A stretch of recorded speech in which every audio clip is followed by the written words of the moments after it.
Escorts is doing very well. I mean, we'll put the stock up. It, I think, is up almost about, was up rather 10%.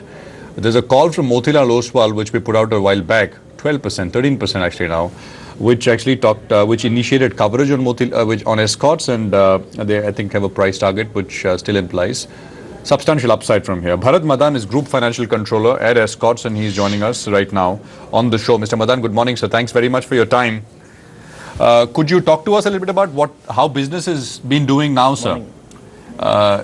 Monsoons are a big deal, and this one is expected to be a big one. The Met just said yesterday that monsoons have covered half of the country. Progress remains okay. How has business been for you? How is it doing?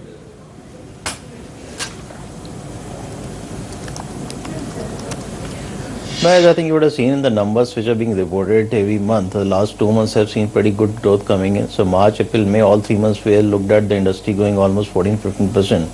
So good double-digit growth happening there, and we're seeing the similar trend happening in June also, which is supposed to be a peak month for this first quarter season.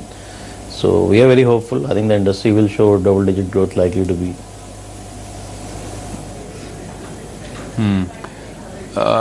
So industry will grow how much you think? I mean, the tractor industry in 17?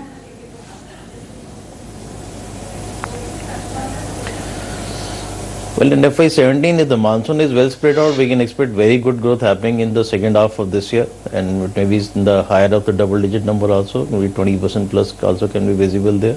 And the first half will be probably slightly slower growth. The first quarter we are looking at almost 14-15% growth happening in the industry. But I think overall H1 we still expect to be 8-10% growth will be there. But H2 can really give a positive surprise for the industry. So overall I think FY17 we can look at 10% plus growth likely. Full year 17, 10% growth. And you said that second half, if monsoons pan out good by when they finish by September, second half you can see 20% growth as well. But overall 10%. Yeah, it can also overall 10% plus. So how will Escorts do, sir? I mean, what are you doing? The report that I was reading, the Motilal Oswal report, they actually point out that you've lost market share. You had a market share of 14% in 2009. It fell to about 10% in 16, financial year 16. Even in your strong markets, you went down. The North, for example. So as the industry revives, how will Escorts do, sir?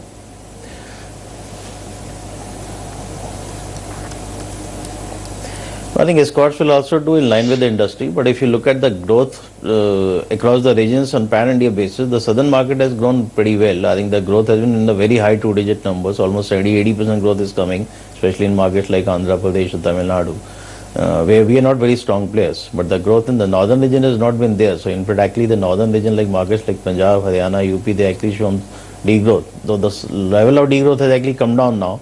So it used to be high double digit, now 30-35% sort of degrowth levels which were there about 6 months ago. Now they've been down to almost low single digit numbers, so 5-8% sort of degrowth levels are still there. But if the monsoon is good, the sentiments are improving, so we're very hopeful. I think in the H2 of this year, the northern market probably will start seeing a rebound and the southern market may slightly slow down. It may not see the similar growth but it had seen in the first 6 months, so from October 15 onwards. So overall I think sentiments will remain positive for the industry. If you just take North, which is your strong area, and if I were to ask you to give me an outlook for the industry in 17, what would the number look like? Would it be less than 10%? Just North. Yeah, so Northern can be actually less than 10%. That's right. It can be less than 10%. So, I mean, what? 5%, 6% in that region? The northern market? No, I'd say if the monsoon is pretty good and well spread out, covers north also well. So the prediction initially was not very strong for the northern market. But I think if it covers well, then you can look at 8-10% growth in the northern market also. If the monsoon doesn't pan out to be well for the northern industry, for the northern area, then probably it will be slightly lower. It can be 5-8% sort of growth for north. Yeah, yeah. Sure. So, I mean, the point that I was making is that you will have to deal with whatever the industry growth is, right? I mean, that depends on rains. So, what are you specifically doing to actually gain market share within that? And can you start to expand into South, etc. as well? I mean, what can you do to grow your share?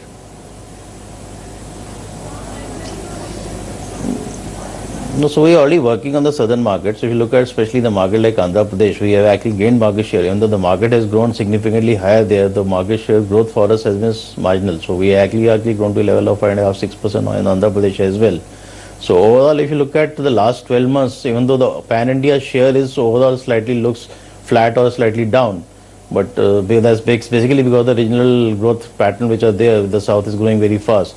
But overall, if you look at individual state-wise levels, so we have actually gained market share in 8 or 9 states out of the 13 key states, including in the weaker areas of the southern and western markets.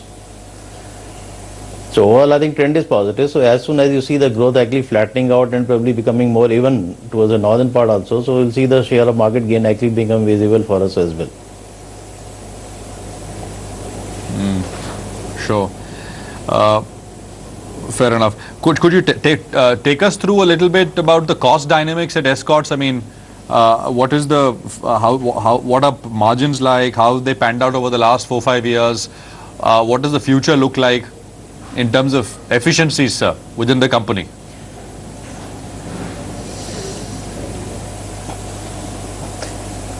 Sure. So as we had mentioned earlier, so we actually have been working on the cost initiatives. So especially the material cost front, we had taken initiative. We started a project for reducing the material cost by 4 to 5%. And this was started about 2 years ago. And we are virtually on the end of this project. By end of this month, we'll be completing 2 years of that project cycle. And we are very happy to inform that we have actually reached the target, whatever we had set the target for ourselves for this project. We've actually seen it being delivered. So I think you'll see the margin expansion happening on the financial numbers when you look when the numbers come out. And even the last year you have seen, I think in spite of the drop happening on the volume front, the margin for the agri business has actually improved. So last quarter we actually delivered a EBIT margin of over 9.5% and overall year was 8.1%. So in spite of the drop happening on the volume front. So now with the industry also showing signs of improvement and the cost efficiency factor also getting factored in, so I think you'll see the bottom line becoming better and better. Yeah, the note also mentions employee rationalization. I mean, I'm talking about the research report. It says that you have 2,500 blue collar employees, right? I mean, excluding employees who took up VRS, voluntary retirement in financial year 17, but that you plan to reduce the workforce pretty dramatically over the next 2 or 3 years. Can you talk about that?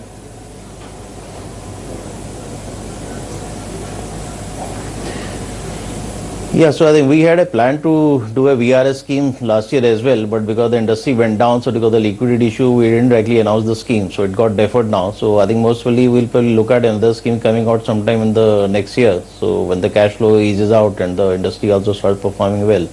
So we actually have planned to do, I think, the reduction which is being talked about. There is some natural attrition also which is going to happen in the next 2 to 3 years time frame.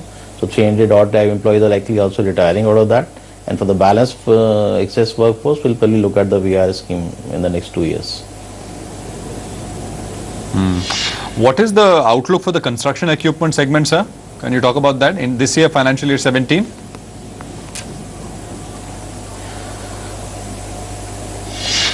So construction also the last 3-4 years of degrowth, finally I think the last quarter Q4 it started showing signs of improvement. So last 2 months have seen pretty good growth actually happening in the sector, which is very positive. 50% plus sort of growth is happening in the construction sector now, and we also seen the volumes actually moving up. So for this year also our outlook is very positive on this sector. So we expect 15 to 20% growth over last year is possible to achieve.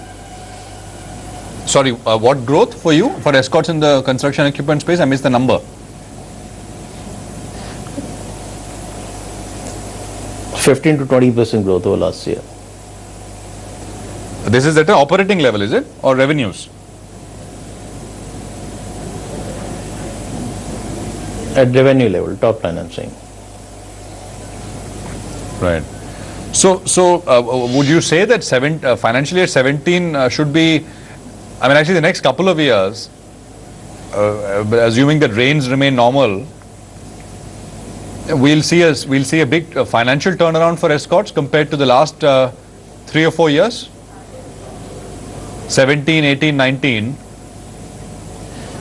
Yeah, we are very positive. So I think next 3 years definitely. I think the election, the year which is leading to the election year, I think next 3 years we think will be very promising. If the monsoon also remains good and normal.